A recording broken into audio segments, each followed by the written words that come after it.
Assalamualaikum students. I hope you all are doing well. Today's topic of discussion is status of viruses.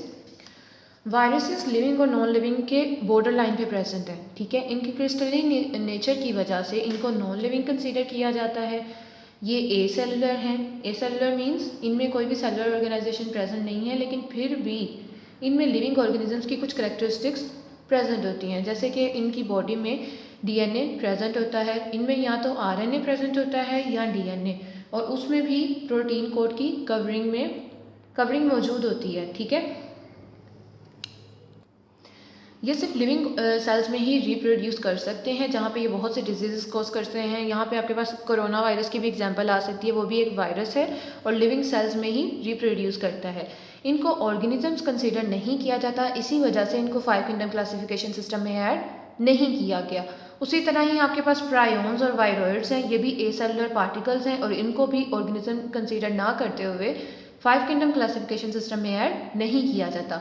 अब जो prions हैं उनकी composition क्या है, ये सिर्फ प्रोटीन से मिलकर बनते हैं, और वायरोइड्स बनते हैं सिर्फ सर्कुलर आरएनए से। ये दोनों ही particles different infectious diseases cause करते हैं इन सर्टेन प्लांट्स। नेक्स्ट आपके पास आ जाता है बाइनोमियल नोमेनक्लेचर।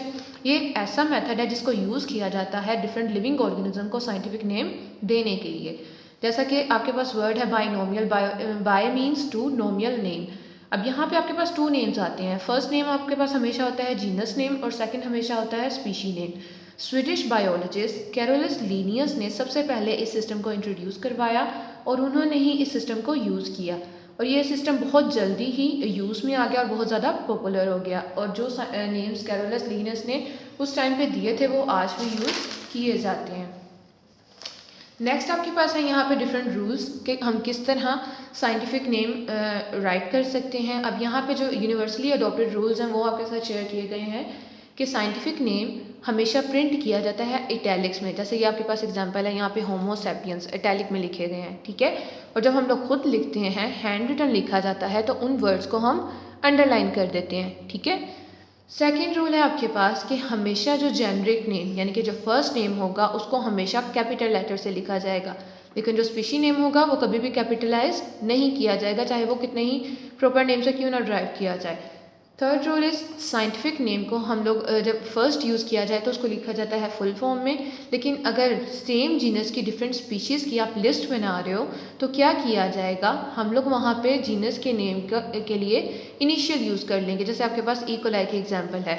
नेक्स्ट आपके साथ शेयर की गई है सिग्निफिकेंस ऑफ बायोनोमियल नोमेनक्लेचर।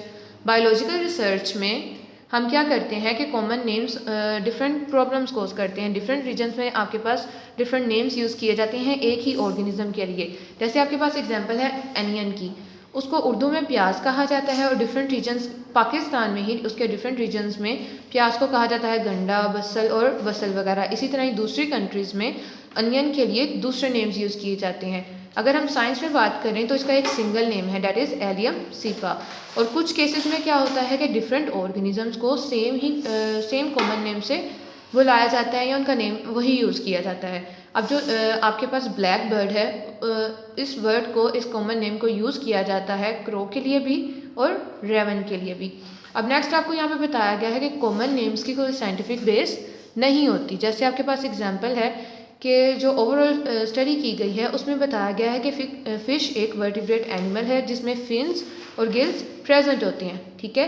लेकिन सेवरल कॉमन नेम्स जैसे कि सिल्वर फिश, क्रे फिश, जेली फिश और स्टार फिश वगैरह, ये तमाम एनिमल्स इन तमाम करेक्टरिस्टिक्स पे पूरे नहीं उतरते, ठीक है। इसलिए ये जो प्रॉपर डेफिनेशन है फ़िश की, जो बायोलॉजिस्ट हमें पेश कर चुके हैं, हम लोग पढ़ चुके हैं, उस पर फिट नहीं आती। अब ये जितनी भी कन्फ्यूजन्स हैं इन सबको दूर करने के लिए ऑर्गेनिजम्स को साइंटिफिक नेम दिए जाते हैं।